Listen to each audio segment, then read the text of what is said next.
Test, test, test, test.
Now I have to actually begin this again because I've been on mute. Anyway, I am substituting tonight.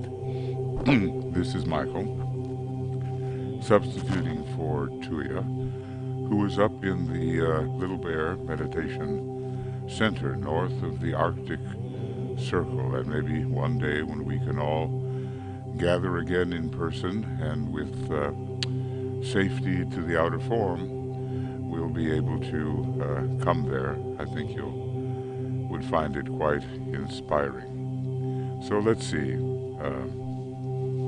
about the future as far as that goes. I'd like to begin by doing a little bit of reading from the Reappearance of the Christ. It's a wonderful book, and sometime it would be great to take it from start to finish with discussion, as we have been doing with the Glamour book. So here we are, and I'm hoping you can see that. I think so. Yes. Here, this is one of the sections about what the Christ will teach when he comes. He has several teachings which are of great importance for humanity, and we'll begin with point number 2, that the Christ will teach the law of rebirth. And DK tells us that this is a major corollary of the law of evolution. It is the means by which we actually do evolve. We could call it the law of cyclic opportunity. It has never been grasped or properly understood in the West, and in the East, where it is acknowledged as a governing principle of life. It has not proved useful because it has been soporific in its effect and a detriment to progress. The idea has come there that, of course, you have plenty of time, so you might as well just relax and let it go forward. But truly, this law of rebirth is not to be separated from the driving forward towards the spiritual heights with keen aspiration and focused will. The Eastern student regards it as giving him plenty of time. This has negated the driving effort to achieve a goal. Here in the West we have that, but we misunderstand in other ways. The average Christian confuses the law of rebirth with what he calls, quote, the transmigration of souls, and frequently believes that the law of rebirth signifies the passing of human beings into the bodies of animals or of lower forms of life, like in my next life I'll be a dog or I'll be a cat or something like that, And they don't understand the hierarchical progression of the kingdoms. So, this is a much misunderstood law, and that's why the Christ has to teach it in the right way. So, such is by no means the case. As the life of God progresses onward through form after form, that life in the subhuman kingdoms of nature proceeds progressively from mineral forms into vegetable forms, and from these vegetable forms into animal forms, and from the animal form stage, the life of God presses into the human kingdom, or passes rather, and becomes subject to the law of rebirth and not the law of transmigration. I mean, it's true that if men have bestial habits in which they indulge, they become beast-like, but they are still human in a certain sense. To those who know something of the law of rebirth or of reincarnation, the mistake seems ridiculous. Indeed so. The doctrine or theory of reincarnation strikes the Orthodox Christian with horror. Yet, if one asks him the question which the disciples asked the Christ about the blind man, Master, did this man sin or his fathers that he was born blind? From John 9:2. And they refuse the implications, or they express amusement or dismay, as the case may be. I have sometimes brought that to the attention of some of my more devotedly Christian friends, and as DK says here, this is what happens. The presentation to the world of the thought by the average occult or theosophical exponent has been, on the whole, deplorable. It has been deplorable because it has been so unintelligently presented The best that can be said is that they have familiarized the general public with the theory, here in the West that is. Had it, however, been more intelligently presented, it might have been more generally accepted in the West. And I'm sure you have discussed with friends and associates who are not necessarily in the esoteric teaching, and hopefully all of us use as intelligent a presentation as may be possible to us. If the goal of right human relations will be taught universally by the Christ, the emphasis of his teaching must be laid upon the law of rebirth. This is inevitably so, because in the recognition of this law will be found the solution of all of the problems of humanity and the answer to much of human questioning. I'm looking at some of the conflicts which are occurring right now between the angel of the presence of humanity and its dweller on the threshold. And it is the people, generally with less reincarnational experience, who are supporting the dweller.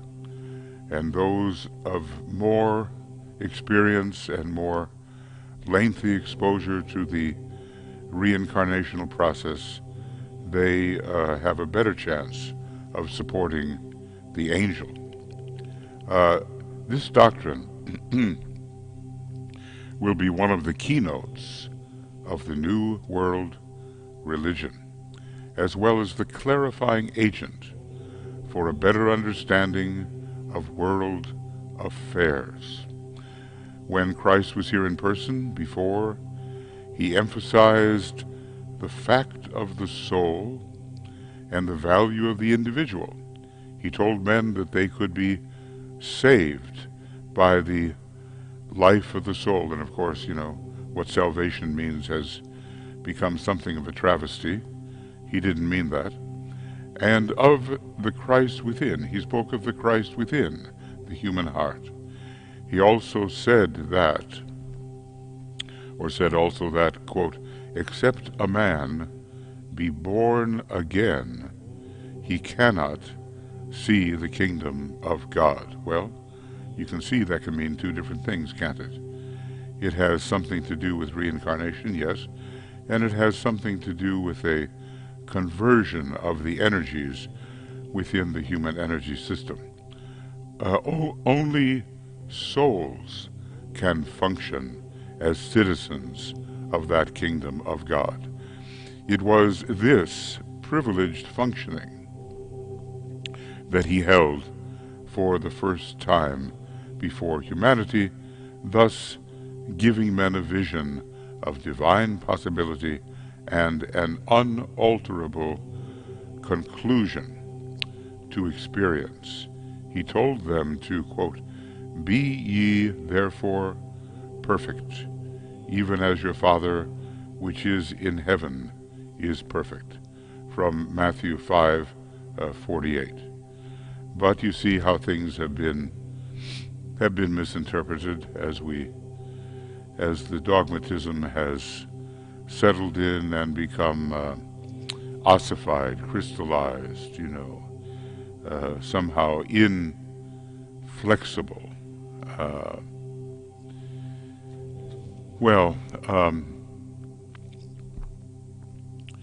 I could obviously go on reading here.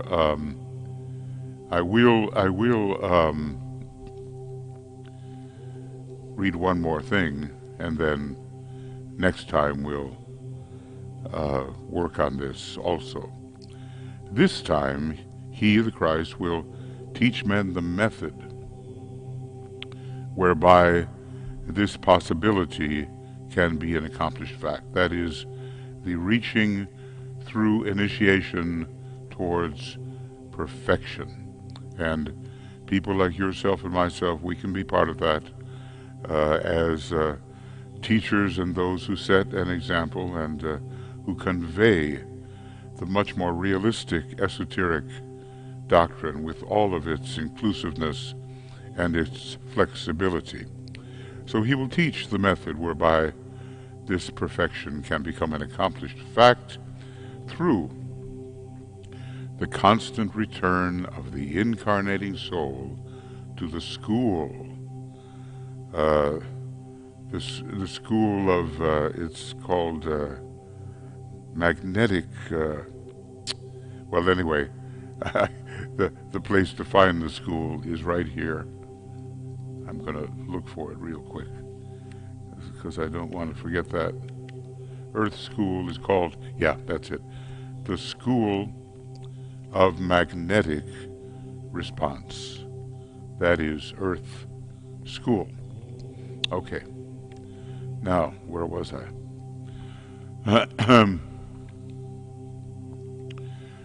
Okay, yes, here I was.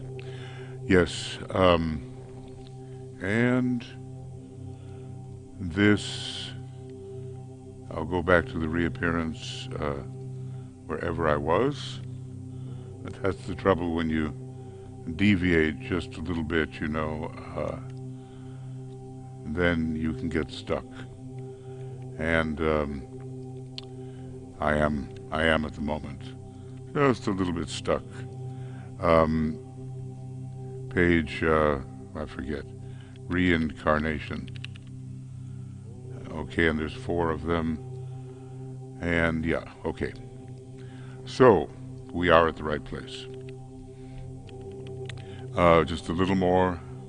Dane Rudyard in his book, New Mansions for New Men, page 123. You know, Alice Bailey and Dane Rudyard were friends, actually, and he dedicated his big astrology book, I think it's called the Astrology of Personality, to her. And DK said of him, well, the reason he wasn't in the groups that DK was organizing around his own ashram was that Dane Rudyard was already a world disciple and did not need that particular type of training. So anyway, New Mansions for New Men gives a satisfying definition of the mysterious cosmic and human, this mysterious cosmic and human process. He says that, quote, the individual structure of the new manifestation is necessarily conditioned by the unfulfillment of the past, by the remains, the failures of the past, preserved in the records of nature, in the memory of universal substance. And the whole story, says the Tibetan here, yours and mine and that of everyone, is covered by those few words. All right. So next time, this will be the end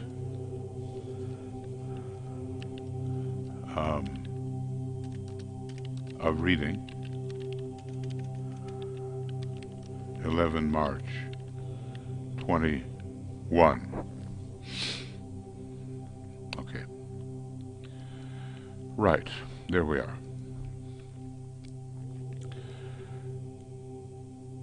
So, you know, there are a number of things that Christ will teach, and this wonderful little book gives us the whole of it. Well, maybe not the whole of it, but it gives us a great deal that we can focus upon and bring to others who are perhaps a part of the more dogmatic approaches, and give them the possibility of bridging. So these have been the Tibetan's words on the subject, and I oftentimes tell myself, and sometimes obey, that this little book, The Reappearance of the Christ, should be reread every year, if possible. All right, let's get into our meditation.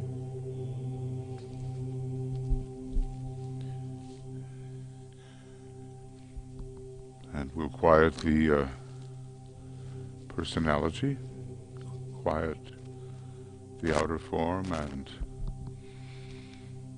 the astral body and the lower mental body, and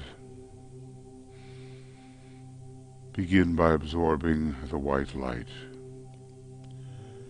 as if from a point above the head, perhaps. That may be a good way of visualizing it. We breathe it in. We breathe it in.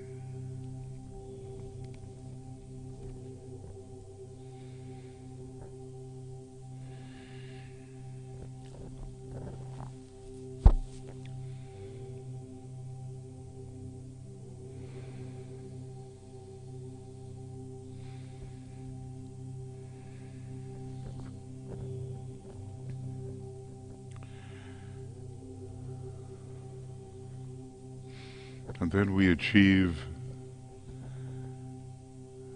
after this positive and intended personality quietness, we achieve a readiness to formulate clearly to ourselves and in our own words the answers to the following questions. As a member of the new group of world servers, what is my specific, fixed intention at this moment of dedicated contact with my soul?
Question 2.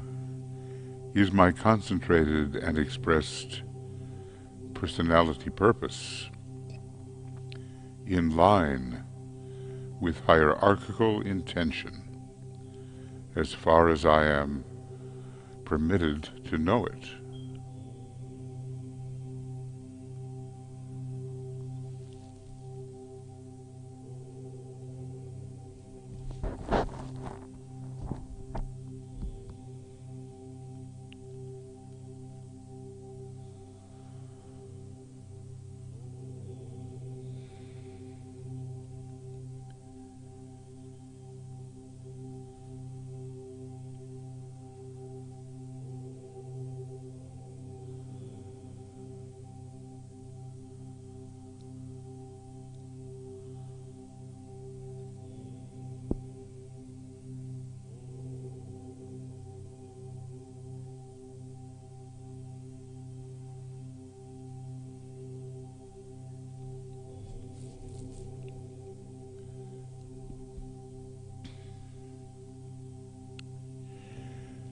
Question 3.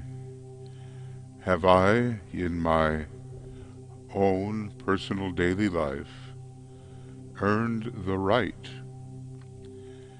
because of definite effort, and not so much because of success, to stand with those servers who are now undertaking the work of preparation?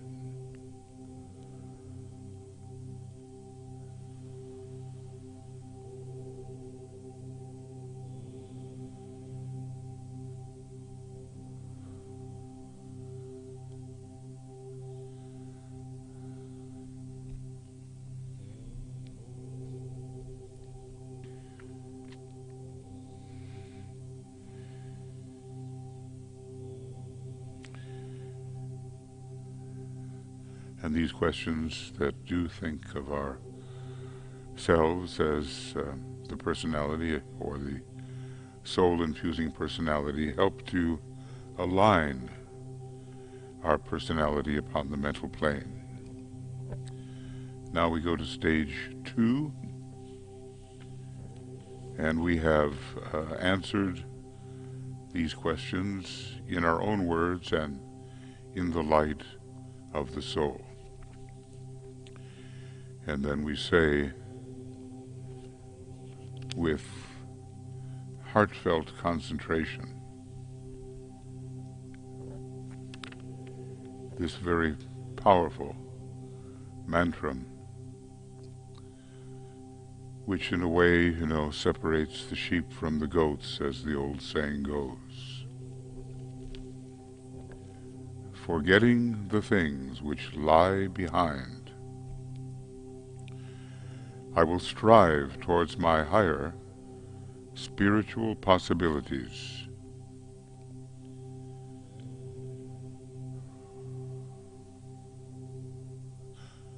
I dedicate myself anew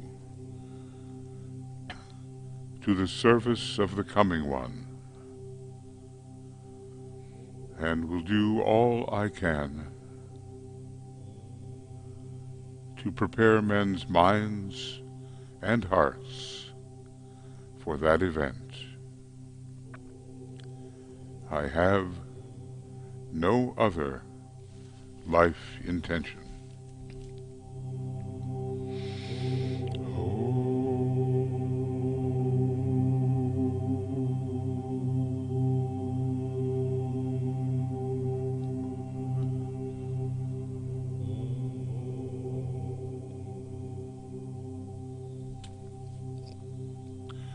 And then, stage 3, we visualize the world situation as best we can, and in terms of our major world interest, and with what knowledge of world affairs we may possess.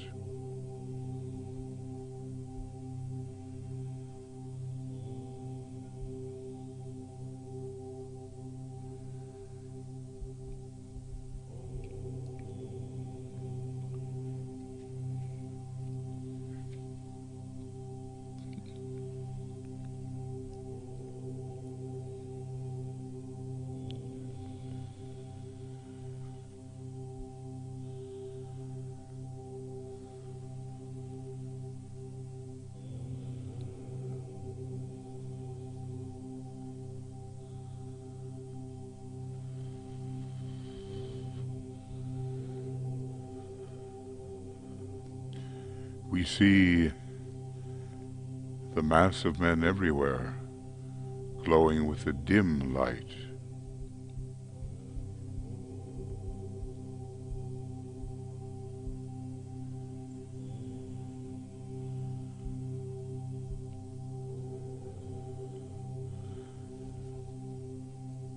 But here and there, points of brighter light, where members of the new group of world servers and people of spiritual intention and of loving hearts are working for their fellow human beings.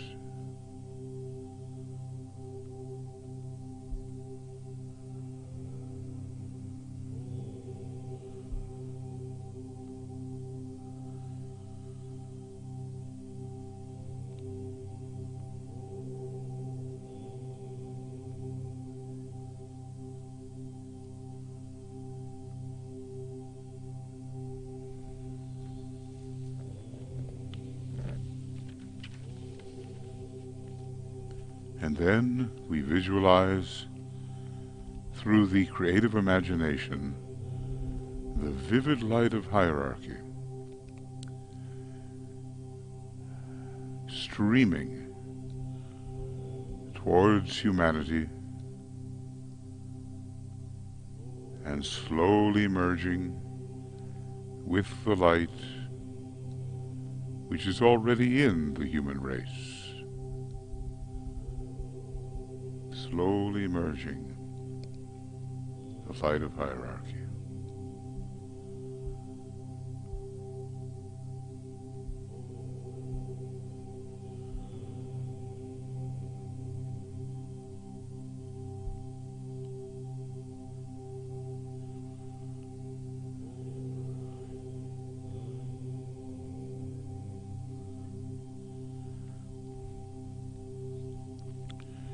And then we say the first stanza of the great invocation. From the point of light within the mind of God, let light stream forth into the minds of men. Let light descend on earth.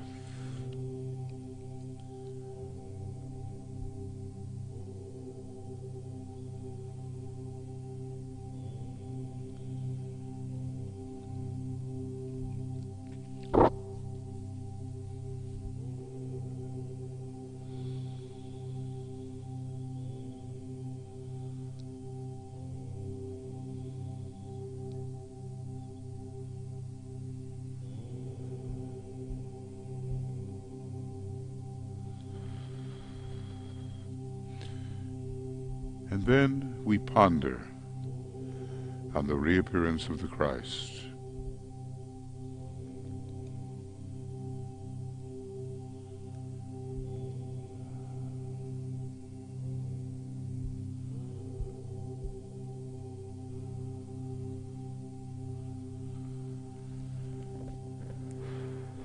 And realize that no matter by what name he may be called in the many world religions, he is still the same great identity.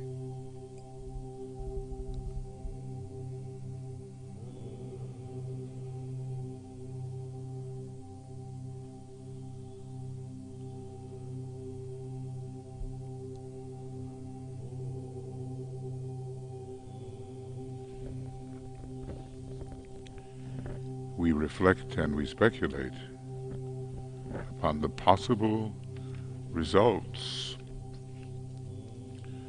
of his reappearance.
And we may wonder, for what period of time must we endure struggle and fight before the Christ can reappear? But we are told by the Tibetan he will come unfailingly when a measure of peace has been restored,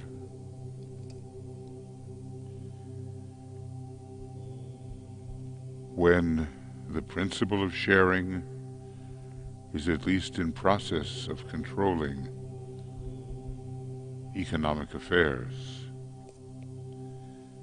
and when churches and political groups have begun to clean house.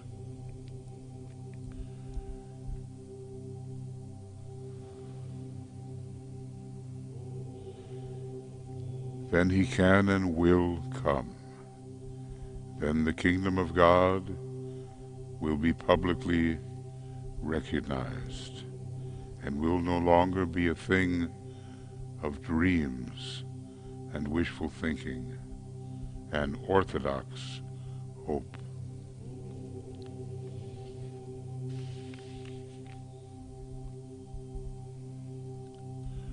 Let us now say the second stanza of the great invocation. From the point of love, within the heart of God, let love stream forth into the hearts of men. May Christ return to earth.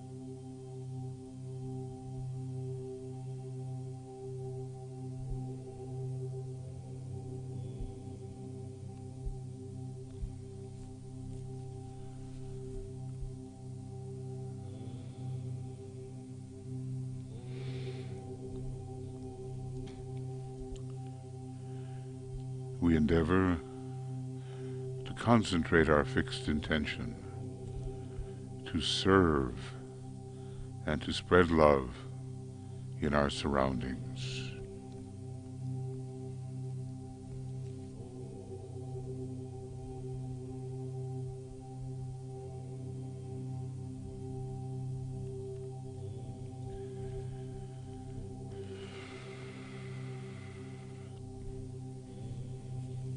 And we realize that insofar as we are able to do these things, we are attempting to blend our personal will with the divine will.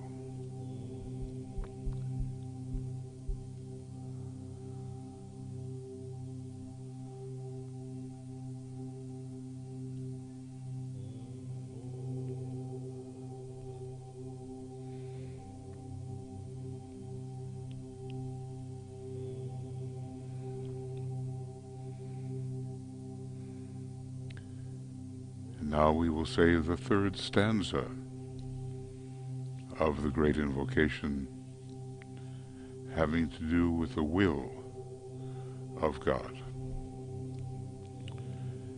From the center, where the will of God is known, let purpose guide the little wills of men, the purpose which the masters know and serve.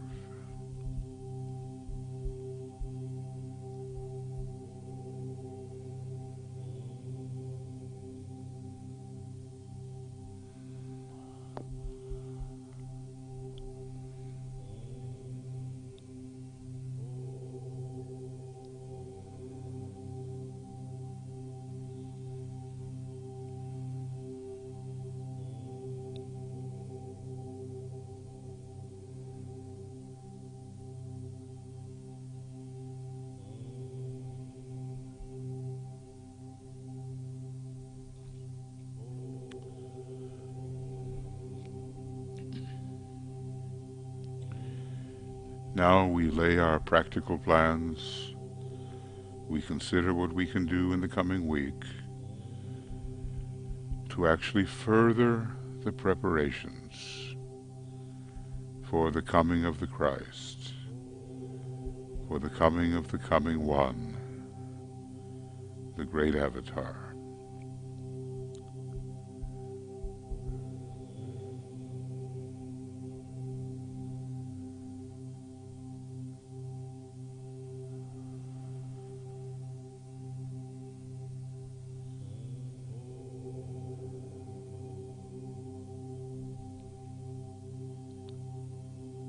Remember that we are part of a group of working forerunners. The era of the forerunner lasts until 2025, and the demands will become more intense as we approach that year. So this is really our time. We are called upon to act and to do our part in the plan.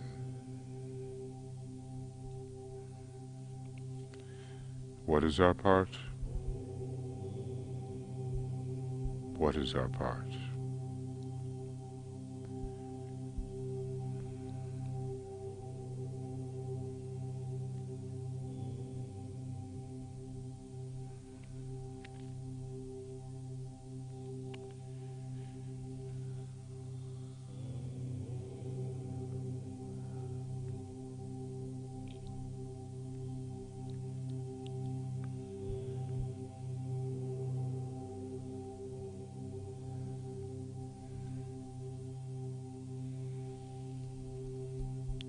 Let us respond to the vibration of the Christ.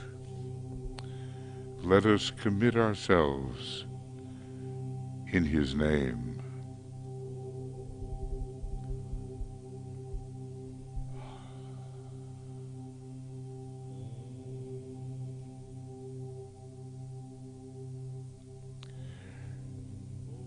We have gathered in your name, Lord Maitreya.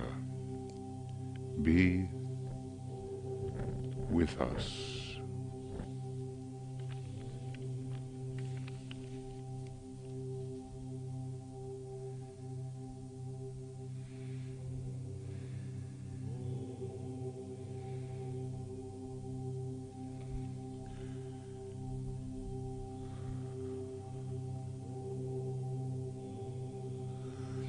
And now we sound the Om 3 times, dedicating the threefold personality and the threefold group personality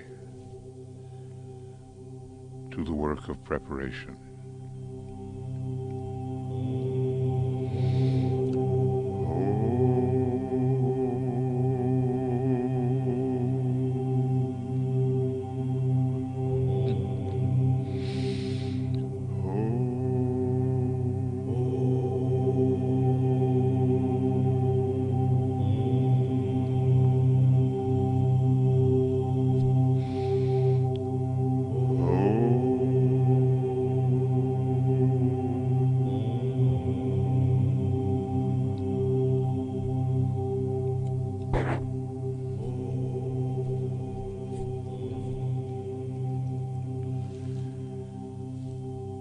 Friends, we want to thank you for gathering together to do this important meditation weekly.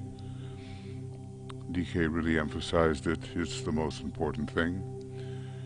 The reappearance of the Christ, and of course, with his hierarchy, as many members as will emerge. And further, there will be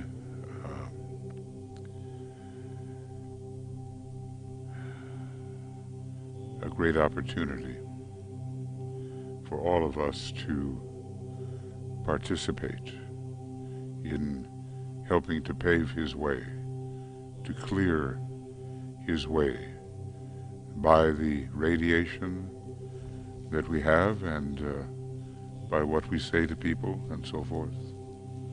It will be up to us to work together for the coming of the great Lord.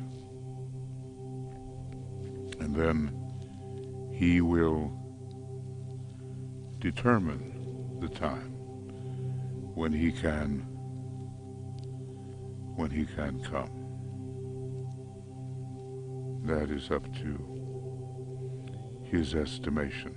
Tomorrow morning, we'll continue with the laws of the soul, especially the law of group progress. It will be a Zoom meeting, and gosh, I forget what we're doing in the evening, but it's going to be, glamour, that's it. It's our work with glamour, which is festering away, behind the scenes, getting ready for another outbreak, of course. We'll be working in that direction to negate the glamour. We'll close now with this music from the Reappearance of the Christ, the Return of the Christ oratorio, where it talks about the Christ standing beneath his great pine, saying the great invocation, blessing humanity every evening. And we'll see, I'm sure at least some of you, tomorrow morning on Zoom for continuation of the law of group progress and in general the discussion of group work. Lots of love and many blessings to everybody, and we'll begin to close now.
Amen.